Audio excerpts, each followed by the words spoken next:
नमस्कार, news one India में आपका स्वागत है। आपके साथ में धर्मराज सिंह और बुलेटिन की शुरुआत करेंगे मुरादाबाद की खबर के साथ, जहां पर धर्मांतरण के बाद इस्लामिक शिक्षा का एक मामला सामने आया है। धर्मांतरण के बाद इस्लामिक शिक्षा का मामला सामने आया है मुरादाबाद से। यहां पर समर कैंप विज्ञापन को लेकर विवाद बढ़ गया है। इस्लामिक शिक्षा जानने के लिए विज्ञापन में जिक्र किया गया है। हिंदू संगठनों ने डीएम मुरादाबाद को एक ज्ञापन दिया है और स्कूल के खिलाफ इन संगठनों ने कार्रवाई की मांग की है। दिल्ली पब्लिक ग्लोबल स्कूल ने यह विज्ञापन जारी किया है। इस कैंप में 18 साल से 15 साल तक के बच्चे हिस्सा ले सकते हैं। विज्ञापन में मुस्लिम समाज के धार्मिक चिन्ह मौजूद हैं। हालांकि जब विवाद बढ़ा तो स्कूल प्रबंधन ने इस वेबसाइट को बंद कर दिया है। तो एक बड़ी खबर है मुरादाबाद की। धर्मांतरण के बाद इस्लामिक शिक्षा का मामला गरमा रहा है। समर कैंप विज्ञापन को लेकर विवाद बढ़ गया है, जहां पर एक स्कूल ने 8 साल से 15 साल तक के बच्चों को एक समर कैंप के नाम पर यह विज्ञापन दिया गया और इस विज्ञापन के सामने आने के बाद इस पर बवाल भी शुरू हो गया, विवाद भी शुरू हो गया है। आज विद्यार्थी परिषद की प्रतिनिधि मंडल ने डीएम साहब को ज्ञापन दिया है। ज्ञापन में जो हमारा प्रोटेस्ट इसलिए है, एक महानगर में दिल्ली ग्लोबल पब्लिक स्कूल चल रहा है जो कि सीबीएसई बोर्ड का है। आज विद्यार्थी परिषद की प्रतिनिधि मंडल ने डीएम साहब को ज्ञापन दिया है। ज्ञापन में जो हमारा प्रोटेस्ट इसलिए है, एक महानगर में दिल्ली ग्लोबल पब्लिक स्कूल चल रहा है जो कि सीबीएसई बोर्ड का है। हमारे यहाँ ज़्यादातर बच्चे जो हैं सब मुस्लिम हैं और मेरा जो ऑब्जेक्टिव रहता है इन्हीं बच्चों पे फोकस करके इन बच्चों को थोड़ा सा मेन स्ट्रीम में लाना, उनको मैं मोटिवेट करता हूँ। तो उसी सीरीज़ को देखते हुए हमने एक छोटा सा समर कैंप रखा था उनके लिए और इसको हमने, क्योंकि ये बच्चे सारे मुस्लिम हैं तो उसको इस्लामिक वैल्यू समर कैंप नाम दे दिया था। तो वो वर्ड आने से बीच में थोड़ा सा लोगों का एतराज़ हो गया उसकी कि भाई आपने इसमें इस्लामिक वर्ड क्यों जोड़ दिया। तो हमने फिर तो we don't want to enter into dispute, हम किसी तरह के एक वाद विवाद में नहीं पढ़ना चाहते थे, उसको लेकर हमने उसको फौरन ही कैंसिल कर दिया। वह हमारे देखिए, दिल्ली पब्लिक ग्लोबल स्कूल द्वारा 3rd और 4th एक समर कैंप लगाया जा रहा है। समर कैंप को के प्रचार प्रसार के लिए सोशल मीडिया पर कुछ ऐसे मटेरियल डाले गए थे जिसको लेकर के कुछ लोगों को आपत्ति है और विद्यालय प्रबंध तंत्र से वार्ता करके 3rd 4th को जो उनका प्रशिक्षण कार्यक्रम होना था उसको स्थगित करा दिया गया था और स्थगित हो गया था और सोशल मीडिया से जो पोस्ट थी विड्रा भी कर ली गई है। फिर भी इसमें जो विभिन्न एंगल हैं उसके जांच के लिए निर्देश दिए गए हैं। जांच की जो रिपोर्ट आए उसके आधार पर आगे निर्देश। और इस घटना के बाद न्यूज़ वन इंडिया के कुछ सवाल हैं कि आखिरकार इस कैंप में सिर्फ मुस्लिम धर्म का ही जिक्र क्यों किया गया है। अगर बच्चों को धार्मिक शिक्षा देनी है तो उसमें सिर्फ मुस्लिम धर्म का जिक्र क्यों किया गया है। इस समर कैंप में 18 साल से 15 साल तक के बच्चे ही क्यों रखे गए। स्कूल प्रबंधन ने विज्ञापन में इस्लाम सब्जेक्ट ही क्यों रखा है। दिल्ली पब्लिक ग्लोबल स्कूल पर आखिरकार कार्रवाई कब होगी, क्योंकि इसके पीछे जो मंशा है वो सीधे सीधे जो नजर आ रही है, मंशा वो साफ नहीं है और मंशा में कहीं ना कहीं खोट नजर आ रही है। 18 साल से 15 साल के बच्चों के ब्रेन वॉश करना बेहद आसान होता है और उसके बाद इसमें सिर्फ मुस्लिम कम्युनिटी का ही जिक्र क्यों किया गया, इस्लाम का ही क्यों जिक्र किया गया है।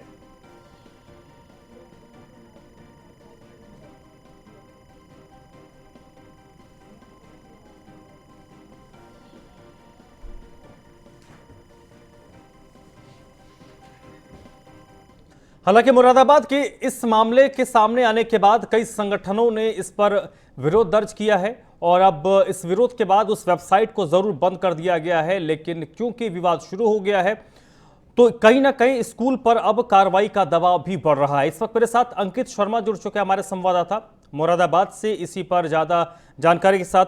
अंकित, स्कूल की तरफ से कई सारे पहलू और या पक्ष या जवाब जरूर दिए जा रहे होंगे, लेकिन इस पूरे प्रकरण में उनकी जो मंशा है उसमें खोट नजर आ रही है, क्योंकि आप बच्चों को धर्म विशेष की शिक्षा क्यों देना चाहते हैं? ये बिल्कुल एक बहुत बड़ा सवाल है। सामने के लगातार धर्मांतरण के मामले अलग अलग जिलों से सामने आ रहे हैं। वहीं मुरादाबाद में भी ये सोशल मीडिया पर लगातार जो वायरल हो रहा था, एक कोचिंग सेंटर चलाया जा रहा है, कुछ दिन का कैंप लगाया गया है जहां लोगों को मुस्लिम धर्म के शिक्षा कराई जा रही थी, मुस्लिम धर्म के बच्चों को। और इसके बाद जैसी सोशल मीडिया पे ये चीज वायरल होती है, उसके बाद हिंदू संगठन इसका विरोध करना शुरू कर देते हैं। जब ये विरोध शुरू होता है, इसके बाद कॉलेज के प्रबंधन का जो फैसला सामने आता है, जो बयान सामने आता है, उनका साफ तौर पे कहना है ये किसी न किसी की साजिश है जो ये चीज कराई जा रही है, लेकिन हमारे कॉलेज में ऐसा कुछ भी नहीं कराया जा रहा। फिलहाल मुरादाबाद के डीएम शैलेंद्र कुमार ने साफ तौर पर जाहिर कर दिया है कि इसमें जो भी तथ्य सामने आएंगे उस पर कार्रवाई की जाएगी। जी चलिए, कार्रवाई की जाएगी। स्कूल की तरफ से क्या पक्ष आया है?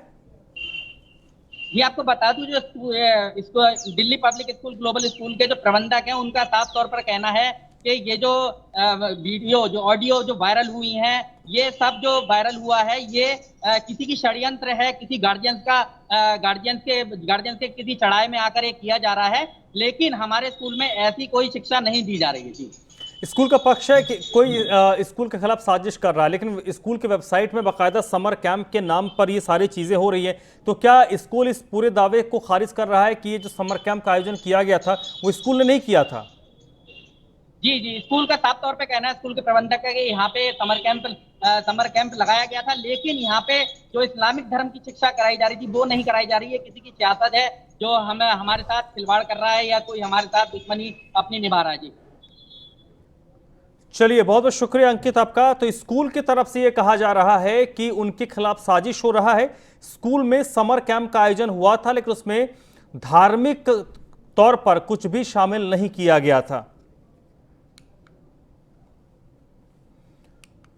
बाराबंकी से अगली खबर है, जहां पर सैकड़ों बंदरों की मौत से हड़कंप मच गया है। स्थानीय लोगों के मुताबिक जहर देकर इन बंदरों को मारा गया है। ऐसी आशंका जताई जा रही है कि इन बंदरों की मौत जहर के कारण हुई है। फिलहाल वन विभाग की टीम मौके पर पहुंची है और इन बंदरों के शवों को पोस्टमार्टम के लिए भेजा जा रहा है। दरियाबाद थाना क्षेत्र के सेमोर गांव की एक घटना है, जहां पर सैकड़ों की संख्या में बंदरों की मौत हुई है। और इतने बड़े पैमाने पर बंदरों की मौत होने के बाद वन विभाग में हड़कंप मचा हुआ है। चलिए बढ़ते आगे। कन्नौज से अगली खबर है, जहां पर ब्लॉक प्रमुख के प्रत्याशी की पत्नी का अपहरण हो गया है। समाजवादी पार्टी के कार्यकर्ताओं पर अपहरण का आरोप लगा है। ब्लॉक प्रमुख के प्रत्याशी की पत्नी का अपहरण हुआ है। कन्नौज का यह मामला है। आरोप है समाजवादी पार्टी के कार्यकर्ताओं पर कि उन्होंने अपहरण किया है। 8 जुलाई को ब्लॉक प्रमुख के लिए नामांकन होना है और 10 जुलाई को वोटिंग और मतगणना होनी है। सांसद सुब्रत पाठक खुद केस दर्ज कराने के लिए इस वक्त पहुंचे हैं। ब्लॉक प्रमुख के प्रत्याशी की जो पत्नी है, उनका अपहरण किया गया है।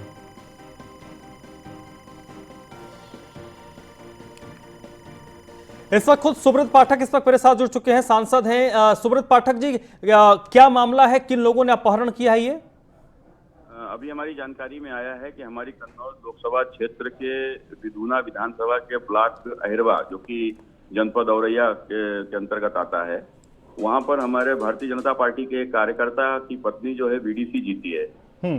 तो उसको वो हम लोग अपना प्रत्याशी बनाए थे। तो उसकी पत्नी को इस समाजवादी गुंडे उसको इसलिए ले गए हैं कि वो पर्चा ना दाखिल कर पाए। तो कुल मिलाकर उसका पति जो है, उनके खिलाफ एफआईआर कराने के लिए हमारे मंडल अध्यक्ष ये सारे लोग थाने पहुंच रहे हैं। और ये समाजवादी पार्टी की गुंडागर्दी कम से कम कन्नौज लोकसभा क्षेत्र में चल नहीं सकती। इनको ये ध्यान में रखना चाहिए कि अब कन्नौज में सुब्रत पाठक सांसद है, उनकी श्रीमती डिंपल यादव जी सांसद नहीं है। और उत्तर प्रदेश में पूज्य योगी आदित्यनाथ जी की सरकार चल रही है, अखिलेश यादव की सरकार नहीं है, ये गुंडों की सरकार नहीं है। इसलिए कोई भी समाजवादी पार्टी का कोई भी गुंडागर्दी करेगा तो निश्चित रूप से उसके ऊपर कार्रवाई होगी। सुब्रत पाठक साहब, क्या आइडेंटिफाई कर पाए हैं आप लोग कि कौन है अपहरण, किन्होंने अपहरण किया है? हमको जो जानकारी मिल रही है, कोई एक मिथिलेश यादव करके एक समाजवादी नेता है, वो उनको ले गया है रात में 1 बजे घर से। उनको घर से उठाया गया है? हाँ, उसके घर से ले गए हैं। तो घर वालों ने कोई प्रतिरोध नहीं किया? अब घर से तो उसके मायके वाले लोगों को लेकर आए थे, तो वो पति घर पे था नहीं, उसी के साथ में वो चले गए। क्या विषय है तो पूरा विषय पति बताएगा। पति उसका थाने पहुंच रहा है। तो आप भी थाने जा रहे हैं क्या? नहीं, हम तो अभी लखनऊ में ही हैं, और लेकिन हमारे कार्यकर्ता लोग वहाँ के हमारे मंडल अध्यक्ष हैं, वहाँ के हमारे और जिम्मेदार जो कार्यकर्ता हैं, वहाँ जिले के पूर्व उपाध्यक्ष अभय सिंह सेंगर हमारे वहाँ के बड़े नेता हैं, और वहाँ का हमारा अजय दुबे है, एक वहाँ का हमारे बीडीसी मेंबर है। तो इस तरीके के हमारे जो वहाँ के जिम्मेदार नेता लोग हैं वो वहाँ पर पहुंच चुके हैं मौके पर।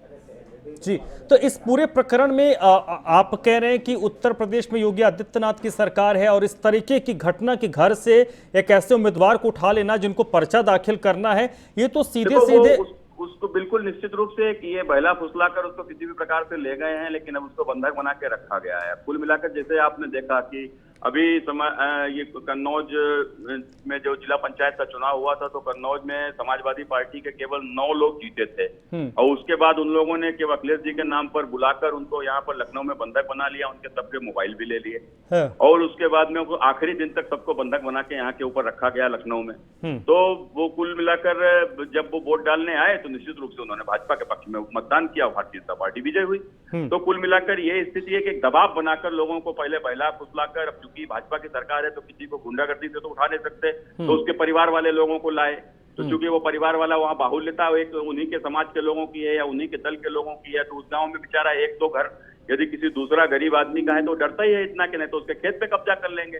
भाई कल उनकी सरकार आ जाएगी तो उसके मकान खोद देंगे, उसकी पत्नी को उठा ले जाएंगे। तो सब होता रहा है उन क्षेत्रों में, ये सबको मालूम है कि किस प्रकार से गुंडागर्दी करके एक आम गरीब आदमी के ऊपर दबाव बनाया जाता रहा है। तो लेकिन अब ये सारी स्थितियां बदल चुकी हैं, शायद अभी भी इन लोगों की समझ में नहीं आ रहा है, तो आने वाले दिनों में समझ में आ जाएगा।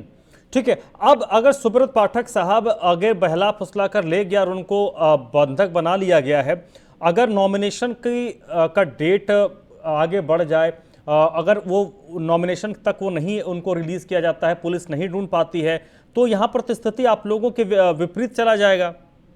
क्यों विपरीत चला जाएगा? हमारे पास कोई एक ही कार्यकर्ता लड़ने वाला, हमारे पास में बहुत बड़ी फौज है। शायद ये इनको भूल है कि हमारा एक कार्यकर्ता को उठा ले जाएंगे तो वो लड़ नहीं पाएगा, ये दिमाग से निकालने के वहां पर उन पर निर्विरोध होगा।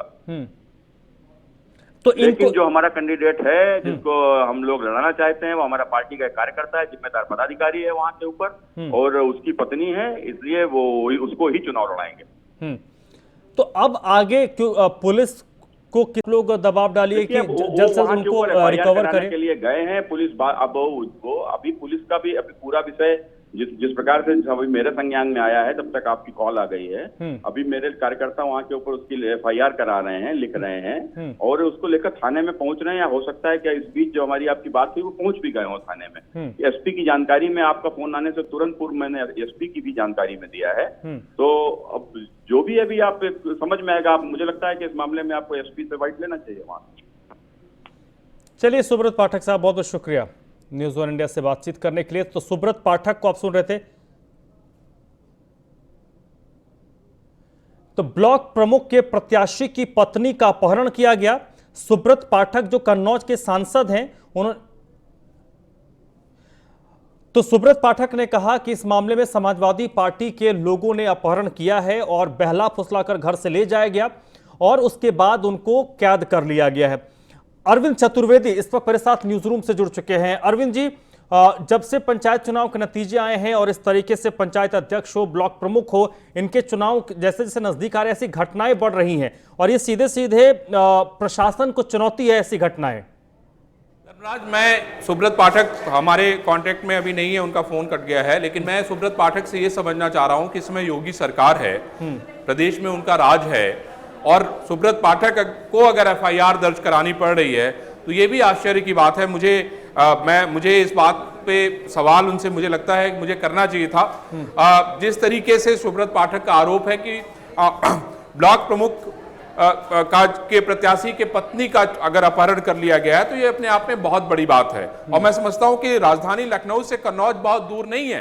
कन्नौज इसलिए भी चर्चा में बहुत है क्योंकि सुब्रत पाठक ने डिंपल यादव को चुनाव लोकसभा का हराया था और मैं पिछले दिनों सुब्रत पाठक की बातें सुन रहा था। सुब्रत पाठक ने एक आरोप ये लगाया था समाजवादी पार्टी के ऊपर कि क्या समाजवादी पार्टी भूल गई है जिस समय लोकसभा का चुनाव हो रहा था तो उन्होंने कैसे उनको पर्चा भरने से पहले किस तरह से लोगों की गिरफ्तारी हुई थी। तो सवाल यह है कि राजनीति कहां और किस तरीके से काम कर रही है। मैं जरा ये सुब्रत पाठक से समझना चाह रहा हूं, और वो जिस तरह से सलाह दे रहे थे कि नहीं एसपी से हमें बात करनी चाहिए, बाइट लेनी चाहिए, मैं समझता हूं कि क्या एसपी सुब्रत पाठक की नहीं सुन रहा है या सरकार की नहीं सुन रहा है, ये बात भी समझने की बात है। सुब्रत पाठक जो कि भारतीय जनता पार्टी के सांसद हैं, भारतीय जनता युवा मोर्चा के प्रदेश अध्यक्ष रहे हैं, ऐसे में ये बहुत अहम हो जाता है कि सुब्रत पाठक खुद एफआईआर दर्ज कराने गए हैं और ब्लॉक प्रमुख का चुनाव दूर नहीं है। ऐसे में धर्मराज बहुत सारे सवाल खड़े होते हैं। ठीक है, लेकिन इसमें एक पहलू ये भी आता है कि ऐसी जो घटनाएं लगातार हो रही है अरविंद जी, ये सरकार की छवि को भी नुकसान पहुंचाती है ऐसी घटनाएं। निश्चित रूप से छवि को नुकसान इसलिए पहुंचाती है क्योंकि सरकार आपकी है और आप एफआईआर दर्ज कराएं, अब तक तो उनकी बरामदगी हो गई होगी। और अगर कानून का खौफ होता है, जिस तरह से सरकार कहती है कि कानून का खौफ है अपराधियों में, तो सवाल यह है कि अपहरण हुआ क्यों, यह भी हमें समझने की आवश्यकता है। ठीक, और ऐसी घटनाओं को रोका जाए क्योंकि अलग अलग जगहों से ऐसी घटनाएं अरविंद जी सामने आ रही हैं, और आपने भी इसका जिक्र किया कि सरकार की छवि को नुकसान पहुंचाता है, चुनावी साल है और ऐसी घटना को विपक्ष भी मुद्दा बनाता है। धनराज, अभी आपने देखा उपेंद्र तिवारी का पूरा परिवार कल न्यूज ऑन इंडिया पे एक्सक्लूसिवली लाइव बैठा हुआ था, और उनकी तकलीफ और दर्द इस जिस तरीके का था और जो बातें मैंने सुनी, वाकई वो बहुत ही दुखद है। और मैं समझता हूं कि योगी के राज में हम जिस कानून की बात करते हैं, वहां पे पता चला कि कई लोगों के खिलाफ एफआईआर दर्ज की गई है और जिन लोगों ने ये ऐसा व्यवहार किया, और आज भारतीय जनता पार्टी का सांसद ये आरोप लगा रहा है समाजवादी पार्टी पे कि उनके लोगों ने ब्लॉक प्रमुख प्रत्याशी की पत्नी का अपहरण कर लिया है। तो ये अपने आप में बहुत बड़ा सवाल है, मैं समझता हूं। और क्या हम कोशिश कर सकते हैं धर्मराज की, अगर हम कप्तान को फोन लगाएं, डीएम को लगाएं, बिल्कुल हैं, और सुब्रत पाठक को अगर एक बार और जोड़ें और समाजवादी पार्टी के लोगों को भी जोड़ें, तो मैं समझता हूं कि बेहतर बातचीत होगी। बिल्कुल, इस मुद्दे पर हम जरूर कोशिश कर रहे हैं सुब्रत पाठक को एक बार फिर से अपने साथ कनेक्ट करने के लिए, और जो कन्नौज के पुलिस कप्तान हैं उनको भी कनेक्ट करने की हम लगातार कोशिश कर रहे हैं। डीएम को जोड़िए, उसमें आईजी को भी जोड़ सकते हैं। लखनऊ बहुत दूर नहीं है, जैसा मैंने कहा कि हमारे ख्याल से 40 किलोमीटर का फासला होगा राजधानी लखनऊ से। अगर उस राजधानी के पास में इतनी बड़ी घटना हो जाती है तो मैं समझता हूं कि ये बहुत बहुत बड़ी बात है, और हमें इस मुद्दे को बहुत जोर शोर से, बिल्कुल हम लगातार कोशिश कर रहे हैं इस मामले पर तमाम जो वरिष्ठ अधिकारी हैं उनको कनेक्ट करने की, सुब्रत पाठक को एक बार फिर से कनेक्ट करने की, ताकि क्योंकि सुब्रत पाठक जब हमसे बात कर रहे थे तो वो लगातार इस बात को कह रहे थे कि मैंने अभी बात किया है, मैं फिर से बात करूंगा, मैं अपडेट लूंगा। लेकिन अरविंद जी, ओवरऑल अगर हम बात करें तो चुनाव के पहले से ही इस तरीके के अंदेशा लगाए जा रहे थे कि उत्तर प्रदेश में जब इस तरीके के चुनाव होते हैं तो एक कोशिश होती है बाहुबल के प्रदर्शन करने की, और उसी बाहुबल के प्रदर्शन के जरिए कई लोग सीट हथिया भी लेते हैं, लोग जीत भी जाते हैं, और नहीं जीतने की स्थिति में उसका प्रदर्शन भी करते हैं, नुमाइश भी करते हैं। लेकिन यहां पर सबसे बड़ा ड्रॉबैक ये नजर आ रहा है कि पुलिस प्रशासन कहां पर है, जबकि मुख्यमंत्री के स्तर पर जीरो टॉलरेंस की नीति कही गई है, लेकिन पुलिस कप्तान हो या जिलाधिकारी हो, जिले के अधिकारी हो, वो उस पर काम नहीं करते। मैंने जैसा कहा कि अगर सांसद सवाल उठा रहा है तो बहुत बड़ा सवाल है, और वहां के डीएम और वहां के कप्तान के ऊपर बहुत बड़ा सवालिया निशान है। सांसद खुद एफआईआर दर्ज कराने गया है, वो खुद कह रहा है कि नहीं आप एसपी की बाइट लें। ये बहुत सारी ये जो बातें हैं, अगर हम इसको बहुत ध्यान से एनालिसिस करें तो ये बहुत कुछ कहती हैं, और हमें इसको समझना चाहिए। इसका मतलब पुलिस कप्तान इस बात पर ध्यान नहीं दे रहे हैं। ये सारा मामला मीडिया में तब आया जब ये सारी घटनाएं हो गई, अपहरण हो गया, सांसद मामला दर्ज करवाने पहुंच गया, और उसके बाद हमसे बातचीत में उन्होंने ये बात कही। तो मैं समझता हूं कि ये बहुत ही गंभीर मामला है और इस पे सरकार को सख्त कार्रवाई करनी चाहिए। अरविंद जी, इस वक्त मेरे साथ जो हमारे लोकल रिपोर्टर हैं राहुल कन्नौज से, वो जुड़ चुके हैं। राहुल, क्या कुछ अपडेट इस मामले में आपके पास है? देखिए, जिस तरह की बात हो रही है कि ब्लॉक प्रमुख की पत्नी का अपहरण हुआ है, हालांकि इस मामले में अभी पुलिस अधीक्षक प्रशांत वर्मा का भी स्पष्ट रूप से कहना नहीं है, लेकिन पुलिस जांच पड़ताल में जुटी है। कहीं ना कहीं इस मामले पर पुलिस पूरी तरह छानबीन कर रही है। हालांकि इस मामले पर प्रशांत वर्मा से जब वार्ता हुई तो उन्होंने कहा कि अभी पुलिस पूरी तरह छानबीन कर रही है, इसकी अभी पुष्टि अधिकारी नहीं कर रहे हैं कि मामले को किस तरह। राहुल, मैं आपसे ये जानना चाहता हूं कि अपहरण कहां से हुआ है, कि आपके पास प्रारंभिक रिपोर्ट क्या है? ये अपहरण की बात है तो उस वक्त ब्लॉक प्रमुख की पत्नी बाजार करने गई हुई थी, उसी बीच में रास्ते से अपहरण का मामला सामने आया कि बाजार कर वो वापस लौट रही थी तो रास्ते में कुछ लोगों ने उनका अपहरण कर लिया। राहुल, मैं आपसे ये समझना चाहता हूं कि आपकी कप्तान से बात हुई, लेकिन थाने की रिपोर्ट क्या कहती है? आपके जो लोकल लोग हैं वो क्या कहते हैं? देखिए, जिस तरह प्रशांत वर्मा एसपी प्रशांत वर्मा ने बताया कि उन्होंने जब कोतवाली में तहरीर दी थी तो अभी तक कोतवाली में मामले को दर्ज नहीं किया गया। कहीं ना कहीं इसमें पुलिस की भी बड़ी लापरवाही सामने आ रही है। ऐसा होता है कि एक ब्लॉक प्रमुख दिन दहाड़े ब्लॉक प्रमुख की कौन है, कौन प्रत्याशी है, जरा विस्तार से बताइए, उनका नाम बताइए, कहां से चुनाव जीता है उन्होंने? हेलो, वो ब्लॉक बीडीसी का चुनाव उन्होंने कहां से जीता है राहुल? हेलो, राहुल की आवाज धर्मराज शायद नहीं आ पा रही है। राहुल, आपको मेरी आवाज आ रही है? हेलो, लगता है आवाज उन तक नहीं पहुंच पा रही, लेकिन एक बहुत बड़ी बात इन्होंने कही है और इसमें दो तरह की बातें निकलकर सामने आई कि जब सांसद हमसे बात कर रहे थे तो सांसद की ओर से कहा गया, सांसद ने अब से थोड़ी देर पहले जब हमसे बात की तो उसमें सांसद ने कहा कि उनके घर से उनको बहला फुसला कर ले गया, लेकिन यहां पर जो हमारे पास इनपुट है उसमें बताया जा रहा है कि वो बाजार गई थी और बाजार जाने के वक्त ही उनको उठाया गया, उनका अपहरण किया गया। बहुत बहुत शुक्रिया अरविंद जी आपका इस चर्चा में आप जुड़े। राहुल का भी बहुत बहुत शुक्रिया। बढ़ते आगे बस्ती से अगली खबर है जहां पर ब्लॉक प्रमुख चुनाव को लेकर सरगर्मियां तेज हो गई हैं। समाजवादी पार्टी के नेता श्याम नारायण शुक्ला पर हमला हुआ है। बस्ती में ब्लॉक प्रमुख चुनाव को लेकर सरगर्मी तेज हो गई है। कलवारी में सपा नेता श्याम नारायण शुक्ला पर हमला किया गया है और आरोप कार्यकर्ताओं पर है। बीजेपी कार्यकर्ताओं पर हमला करने का आरोप लगा है। बीजेपी कार्यकर्ताओं पर समाजवादी पार्टी के नेता की गाड़ी को क्षतिग्रस्त करने का आरोप लगा है। पुलिस की गाड़ी में तैनात दरोगा से बात करने के दौरान यह हमला हुआ है। इस मामले को लेकर कलवारी थाना परिसर में सपा के जिला अध्यक्ष धरने पर बैठे हैं। कलवारी थाना इलाके के कलवारी आहेतमली गांव के पास ये घटना हुई है। तो बस्ती का ये मामला है। ब्लॉक प्रमुख चुनाव से पहले अब समाजवादी पार्टी के नेता श्याम नारायण शुक्ला पर हमला हुआ है। हमले का आरोप भारतीय जनता पार्टी के कार्यकर्ताओं पर लगा है और इस हमले के बाद स्थानीय थाने में समाजवादी पार्टी के जिला अध्यक्ष धरने पर बैठे हैं।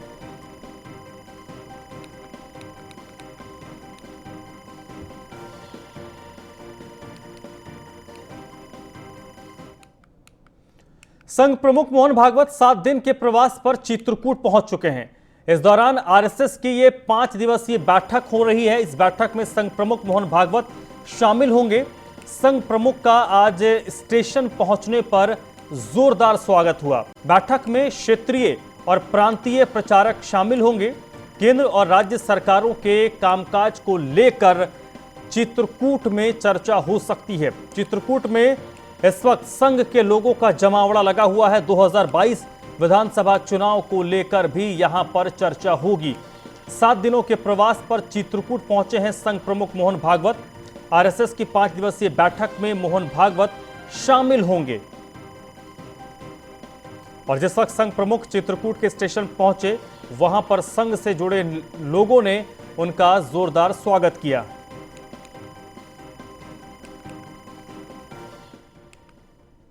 लखनऊ में आम आदमी पार्टी ने प्रदर्शन किया है। वेंटिलेटर खरीद फर्क को लेकर आम आदमी पार्टी की तरफ से लखनऊ में प्रदर्शन किया गया है। आम आदमी पार्टी ने वेंटिलेटर खरीद में घोटाले का आरोप लगाया है और आरोप लगाकर परिवर्तन चौक पर आपने प्रदर्शन किया है। परिवर्तन चौक पर आम आदमी पार्टी ने वेंटिलेटर खरीद में घोटाले का आरोप लगाकर प्रदर्शन किया है। देखिए, जिस तरह से कोविड जो तीसरी लहर है उसमें उत्तर प्रदेश की जो सरकार है वो अभी वेंटिलेटर घोटाले में जो जांच हम लोगों ने पाया है, जो पेपर पाया है, उसमें बहुत बड़ा घोटाला हुआ है। जो कंपनियां हैं ब्लैक लिस्टेड हैं, उन कंपनियों से इन्होंने टेंडर ना करके और डायरेक्ट उन्होंने डील की है। जैसा कि अन्य राज्यों में जैसे वहाँ 10 लाख की अगर डील हुई है तो यहाँ 22 लाख 17 लाख की डील हो रही है। तो ऐसा घोटाला क्यों? मासूम बच्चों के साथ ये सौदा क्यों? योगी सरकार जो जिस तरह की भ्रष्ट सरकार चल रही है, पिछली बार उन्होंने ऑक्सीजन घोटाला किया, उसके पिछली बार उन्होंने कोरोना में जो घोटाला ऑक्सीमीटर का घोटाला किया, इस बार उन्होंने वेंटिलेटर का घोटाला किया है और मनमाने तरीके से खरीद फरोख्त की जा रही है। देखिए, जिस तरह से इस बुलेटिन में फिलहाल इतना ही।